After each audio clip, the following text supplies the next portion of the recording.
amounted to much more than props, suggestive of a life and class not ours to claim in the first place.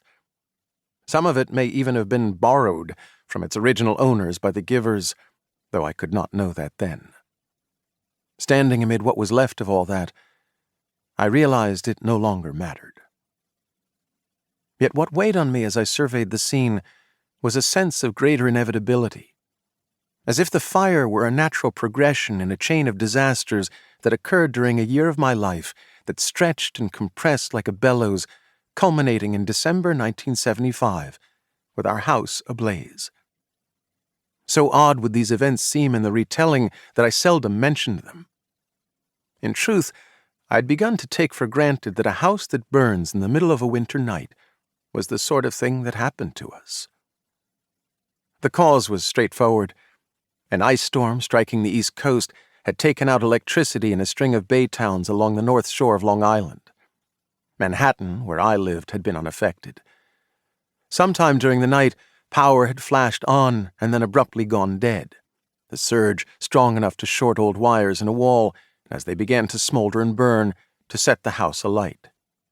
Its layout accounted, in a sense, for why certain parts burned while others were left unscathed.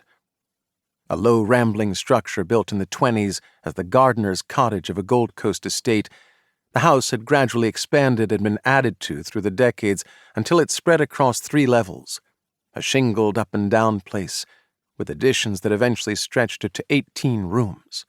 More if you counted a large garden shed and a caretaker's apartment above a garage converted from a carriage barn.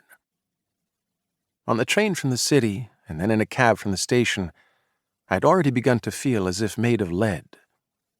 It was not sadness about the fire itself that weighed me down, so much as a sense that, different from the placid lives I fantasized others having, in ours the conventional progression of familial milestones had been replaced by a parade of calamities. What I had come looking for that day was a suitcase.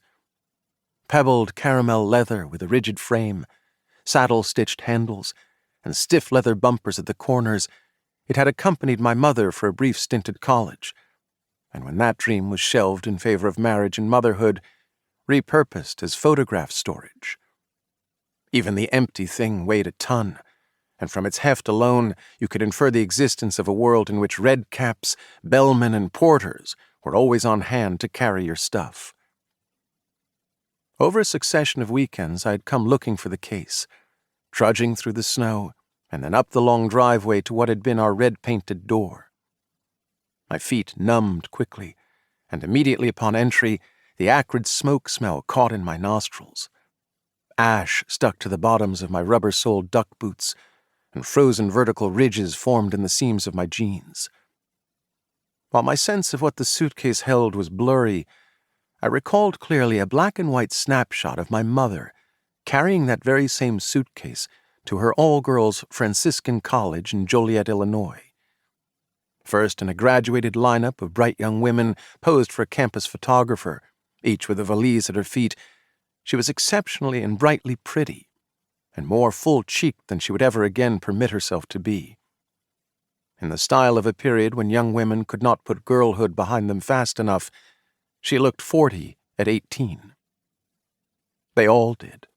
Shiny-faced, and with Lauren Bacall page boys, wearing dark lipstick and an air of precocious maturity, her classmates in the photographs were lovely and somehow interchangeable. There had been plenty of pictures of my mother from those days, and also from high school, a happy time for her, documented in dewy portrait poses and snapshots from the convent school she attended in Manhattan, images that confirmed what she was always too modest to mention, that she had been valedictorian of her class, captain of the drama and debate clubs, and the star of her swimming team. That she was a beautiful swimmer was one fact impossible for her to downplay. Anatomically, she was built for the sport. At 5'11", she was tall for her age, or for any woman in the 1940s, and with a broad natural wingspan. She had learned to swim in early girlhood from her older brother Bud, if you can call it learning to be dragged into the Atlantic off the Maidstone Club beach in East Hampton and dumped into the surf. "Anyway, it taught me not to drown," she once said, laughing and dragging on a Pall Mall.